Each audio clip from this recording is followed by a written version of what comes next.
从这一讲开始，我们将逐字逐句的学习《金刚经》的经文。现存《金刚经》6个汉译本呢，以鸠摩罗什大师翻译的译本流通最广，所以我们尊重习惯，我们还是以鸠摩罗什大师的译本为基础，重要的段落词句我们参看梵文原本和玄奘大师、译经大师的译本。如果你现在手里有鸠摩罗什的《金刚经》的译本的话，你会发现现在我们社会上流通的鸠摩罗什的《金刚经》译本，把整部《金刚经》分成了32个部分，32个分，而且每一分还都有一个名字。比如说法会因由分第一，善现祈请分第二，每一分还都有个名字。但是大家要知道，在原本的鸠摩罗什的《金刚经》的译本当中是没有这些名字的，这是后来梁武帝的儿子昭明太子所加的内容。自打昭明太子加上了这32个名字之后，在佛教界始终有不同看法。有人认为加得好，能够帮助我们更好地学习领会《金刚经》的法义。有的人说不好，佛陀的经不能随便往上面加东西。这个争论一直到今天。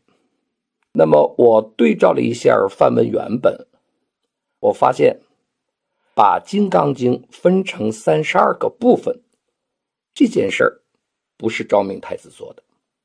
现存的《金刚经》的梵文原本就是把《金刚经》分成了32段，而昭明太子的这32段与现存梵本的这个32段的划分基本吻合，所以把《金刚经》分成32段，这不是昭明太子的发明。我相信昭明太子应该是看到过《金刚经》的梵文原本的，但是《金刚经》梵文原本只是把《金刚经》分成了32段，每一段并没有名字，而这个名字，比如说法会因由分、善现祈请分，这些名字确实是昭明太子后加的。我个人的看法是，昭明太子加的这样一些名字，也许对于我们学习《金刚经》会有所帮助，有所提示，但经等经中毕竟原本没有这个名字，所以它只能作为参考。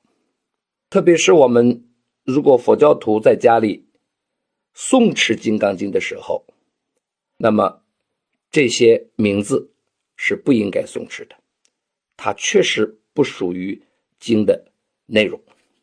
所以这一次我们共同学习《金刚经》的时候，这些名字我们都是略过去的。好的，下边我们开始看《金刚经》的第一句话，如是我闻。大家要知道，一部完整的佛经都是这句话开头。当然这部经得完整，比如大家经常念诵的《般若波罗蜜多心经》，就不是如是我闻开头，一上来就是观自在菩萨行深般若波罗蜜多时。为什么？因为我们大家现在经常念诵的心经的这个译本是结本，不是全本，全本依然还是如是我闻开始。为什么？这是佛陀的教诲。当年佛陀的弟子阿难问佛陀说，老师啊，您涅槃以后，我们这些个追随着您亲耳聆听您教诲的我们这些弟子，我们将坐到一起，把您老人家一生的教诲我们共同的回忆一下，共同的唱诵一下，叫 samgiti， 就是坐在一起共同唱诵。这个词后来我们汉传佛教译为结集，结就是结束的结，集就是集合的集，结集。说我们将把您老人家一生的教诲结集一下，那么您老人家的每一次课我们就算作一部经。那阿难问老师，我们结集的时候，这每一部经开头这话可怎么说呢？老师就阿难的这个问题做了回答。释迦牟尼老师回答的这句话用梵文来表达，就是 Evam Maya Shrudam 三个词组成。 Evam 这个词的意思就是如此这般的，就是这个样子的。Maya 就是被我如何如何的。 Shrudam 这个词的动词词根是 shru， shru 就是听的意思。 Shrudam 被我曾经听。那把这三个词串起来，如果用我们现代汉语做个翻译，就是被我如此这般的听说过的，被我如此这般的听说过的。古人翻得很雅，如是我闻，多数都是译成这四个字，译得非常好。那重要的是如是我闻这句话表达了一种什么法义呢？传达着一种什么样的文化精神呢？大家要设想一下这个场景，是学生阿难问老师说，老师啊，您涅槃以后，我们这些弟子们将把您老人家的教诲结集一下，每部经开头这话怎么说呢？这是阿难提的问题，老师是针对阿难的这个问题告诉阿难说，你们以后结集我经的时候先说这句话 Evam Maya Shrudam 被我如此这般的听说过的。你一定要认真设想这个场景，大家想一想什么意思？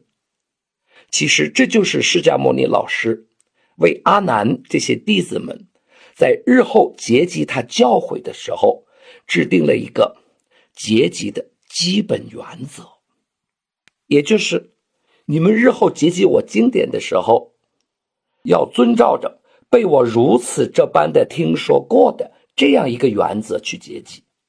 什么意思？你怎么听的就给我怎么结集。你们千万不要在结集我的教诲的时候肆意的自作主张的给我补充补充，修改修改，发展发展，提高提高，删减删减，不可以。怎么听的就怎么结集。可以讲，也就是释迦牟尼老师没有授权阿难这些弟子们在日后结集他的教诲的时候对他的教诲进行修改删减，必须如实的结集。我想这一点非常重要。大家想一想，为什么老师不授权阿难他们在结集的时候可以修改老师的教诲呢？其实很简单，佛陀是个圆满的觉者，形象的讲，佛陀是彻底从梦中醒来的人，而阿难这些弟子们醒来了吗？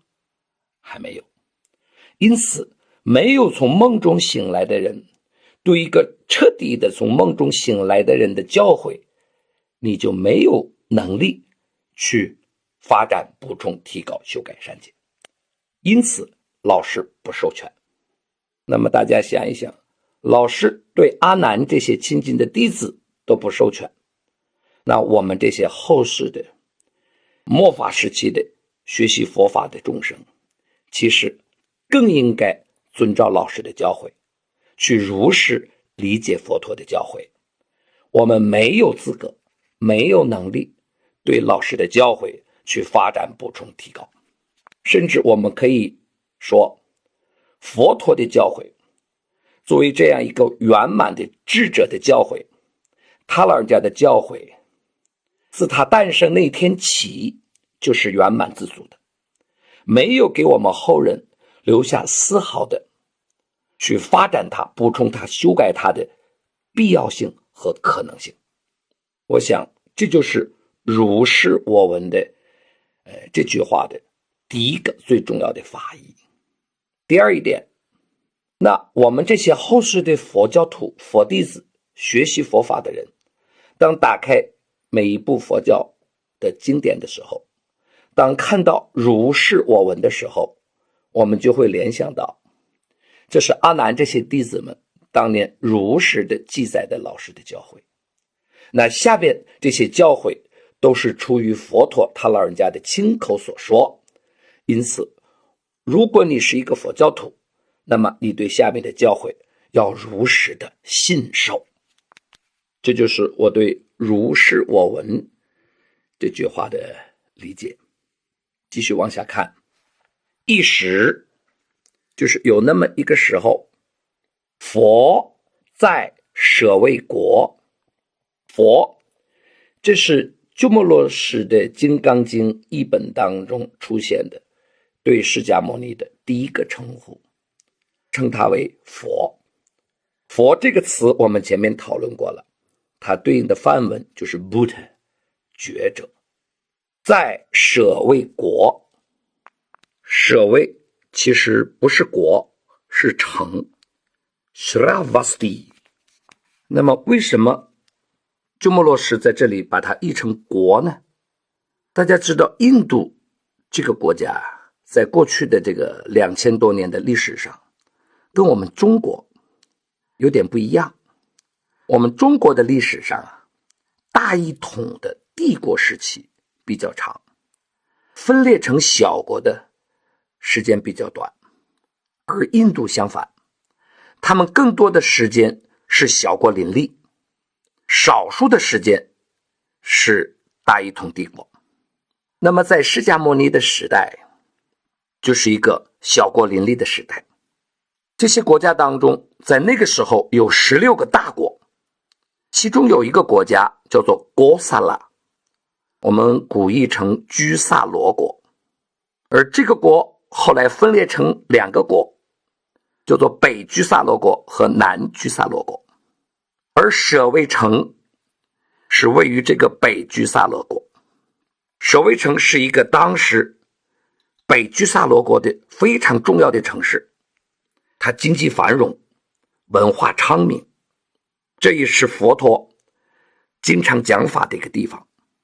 而在印度有个习惯，有时候他称呼一个国家的时候，并不直接称呼这个国家的名字，而是用这个国家的比较代表性的城市来称这个国家的名字。所以居萨罗国有的时候也就称它为舍卫国。往下看，祇树给孤独园，其实这就是一个花园的名字，是位于舍卫国的一个花园的名字。这个花园为什么叫祇树给孤独园呢？它是用2个人的名字命名的。给孤独，给字我们现在习惯念给，给孤独是个人名。其实这个人原本也不叫给孤独，他叫苏达的，他是释迦牟尼时代在舍卫国一个非常有钱的长老。但是这位先生很有钱，但不是守财奴，他乐善好施，他经常拿出自己的钱财去赈济，去帮助那些无家可归、孤独无助的人，因此他落下个美名给孤独。那么这个花园的地皮是给孤独的。另外一个人叫祇陀 Jeda， 我们译作祇陀。祇陀是舍卫国国王波斯尼的儿子，是个太子。那么这个花园里的树是祇陀的，因此大家管这个花园里的树叫祇树，因此给这个花园起名叫祇树给孤独园。其实这个花园原本是祇陀的，给孤独是释迦佛的弟子，他认为这个地方很适合于佛陀说法，因此他就说祇陀，你把这花园卖给我吧。祇陀呢实际不想卖，他就难为给孤独，说你要能把我这个花园的地上铺上一层金子，我这个花园就送给你了。他想这样一难为吉孤独，吉孤独就打退堂鼓了。但是吉孤独太想要这个花园了，因此他就给铺上了黄金。那么齐陀不能食言，这个花园就送给吉孤独了。因此这个花园的地皮是吉孤独的了。但是齐陀说，你铺上金子的地方是你的了，那树根底下你没铺上，这树还得是我的呀。因此这个花园后来就属于这2个人的。那么他们把这个花园供养给了释迦牟尼老师。释迦牟尼后来经常在祇树吉孤独园讲课，这是释迦牟尼一个重要的讲学地点。很多的经当中记载，释迦牟尼都是在这里讲课的。那么祇树吉孤独园在有些经典里边也译作祇园精舍。祇园精舍。继续看下一句，与大比丘众1250人聚。这里边有个词，就是比丘。比丘这个词是梵文词 Bhikshu 这词的音译。Bhikshu 这词什么意思呢？是要饭的人。古译乞士，乞讨的乞，士兵的士。这一天释迦牟尼与1250个要饭的人在一起，难道释迦佛是跟乞丐帮在一起？为什么？今天先讨论到这里，明天我们对这个问题给出答案。